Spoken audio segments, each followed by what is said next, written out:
বাংলাদেশের বিমানের ফ্লাইটের কার্গো হোল থেকে ১২৪ কেজি স্বর্ণ আটক করা হয়েছে। এর দাম প্রায় ৫৪ কোটি টাকা।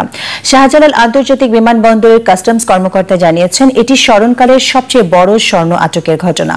কাউকে আটক করা না গেলেও তাদের সন্দেহ বিমান কর্মকর্তাদের ঘিরে। মাসরুর শাকিলের রিপোর্টে দেখুন। বাংলাদেশ বিমানের ফ্লাইট BG ৭০২ দুবাই থেকে কাঠমান্ডু হয়ে সিলেট পৌঁছায় বুধবার সকালে। সেখান থেকে বেলা ১১টায় ঢাকায় হজরত শাহজালাল আন্তর্জাতিক বিমানবন্দরে আসার পর গোপন সংবাদের ভিত্তিতে অভিযান চালায় বন্দরের কাস্টমস ও APBN। এয়ারক্রাফটের কার্গো হলে পাওয়া যায় স্বর্ণের বস্তা।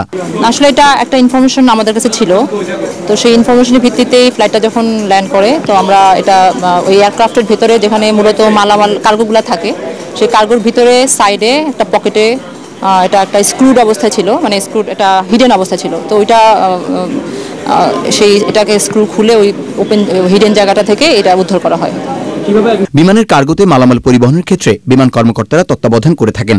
কাস্টমস কর্মকর্তাদের ধারণা, দুবাই থেকে এই স্বর্ণের বারগুলো বিমানে তোলা হয়। কোনো প্যাসেঞ্জার নাই, তো মূলত এটা যেহেতু দুবাই থেকে এটা অরিজিনেট করেছে, আমাদের বাংলাদেশ থেকে যখন কোনো পণ্য যায়, পুরো কার্গো হ্যান্ডলিং এজেন্ট হচ্ছে বাংলাদেশ বিমান। যখন বাংলাদেশ থেকে বিমান থেকে কোনো জিনিস ফ্লাই করে, এখান থেকে অরিজিনেট হয়, তো এটা বাংলাদেশের নিয়ম অনুযায়ী বাংলাদেশ বিমানকে এটা দায়িত্ব দেওয়া হয়েছে। তারা কার্গো হ্যান্ডলিং এজেন্ট, সেটা যেই ফ্লাইটই হোক না কেন, যেই এয়ারলাইন্সই হোক না কেন, না অবশ্যই একটা স্টেশন ম্যানেজার থাকে, বিষয় তো থাকে, এয়ারলাইন্সের লোক তো থাকে।